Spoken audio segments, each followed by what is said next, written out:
Welcome to the garage. Hey, buddy bud. What we got going on today is I'm looking over here and I noticed that my carburetor, the throttle cable on this side is been sheared off for some reason. And that's no good. So I need to figure out, I need to either put a new cable in here or fix this one. So this video is how to fix this cable so it goes all the way out to here without replacing the cable. Now I have all the cable I possibly need, and this is what I'm talking about here. When I press the trigger, right, and the carburetor goes all the way in and out, there's no more room. So if I unscrew this and pull it out, now it's actually, going to be throttled, right? So if I pull it out to here, it's actually like I'm going half throttle, almost full throttle on this.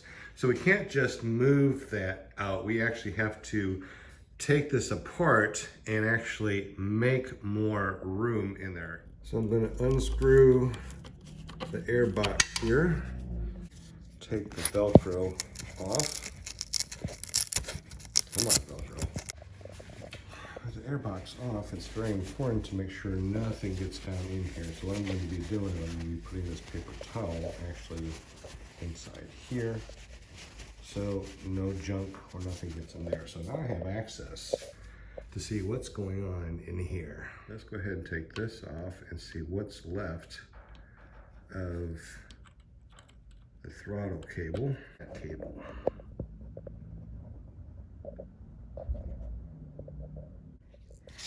So we pulled it out so you can kind of see what the end looks like.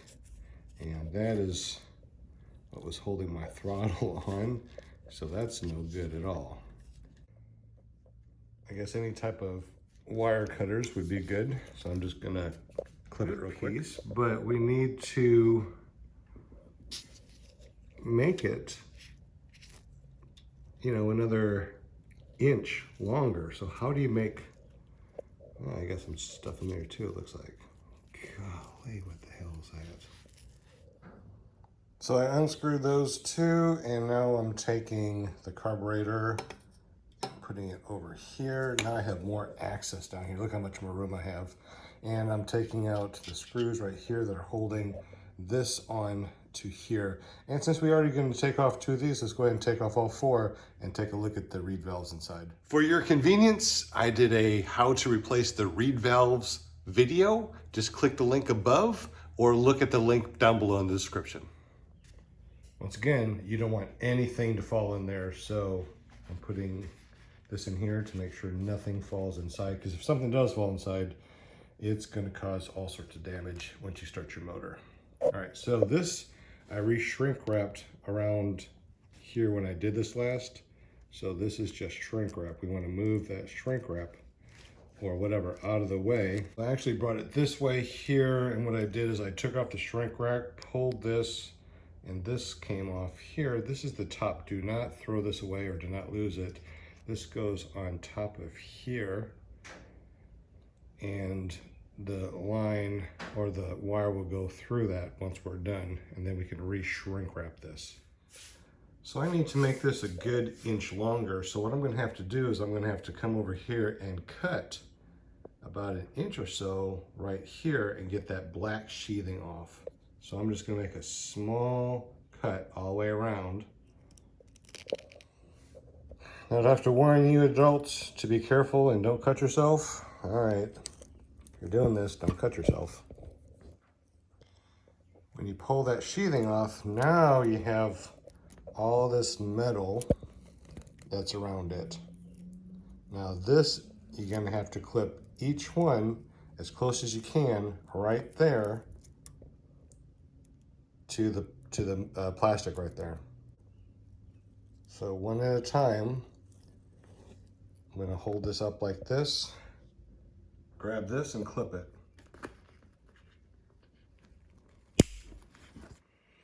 Slow and steady wins this race. All right, right, so now we got all that. Now we got to cut this blue sheathing off, okay, to expose the rest of the wire. There, look how much wire we have now.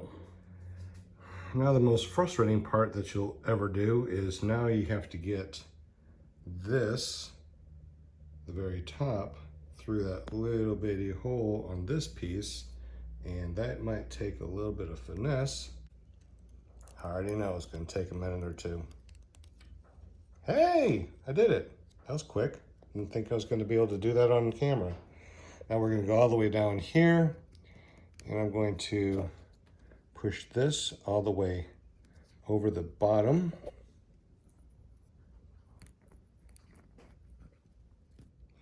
If you don't already have some shrink wrap tubing, this is amazing. Find the one that will fit over that, as tight as it can go. So once you slide it all the way down, we're going to keep the shrink wrap tubing just to the top of that.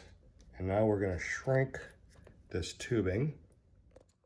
All right, so I just shrink wrapped it.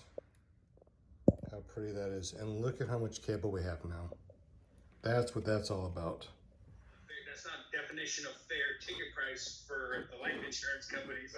But yeah, I seriously, for after I signed that contract, I knew for 30 days I wasn't covered. I actually didn't fly nearly as much, and I made sure that everything was perfect. I was overcautious, if you will, on every flight that I took, because I just, God forbid, such as paramotoring, and asked them if something was to happen, would your regular standard life insurance cover it? And I have a feeling, because when I called my HR department, it was, in between, like for Monday night, Tuesday night, and now Wednesday night, I had to have everything done before 8 o'clock, or actually 7:30, because we do on. So after a closer inspection, I noticed that there's a crack in here. I ordered a new piece, and as soon as I get it, we'll do part 2 of this show. So make sure you subscribe and hit that bell notification.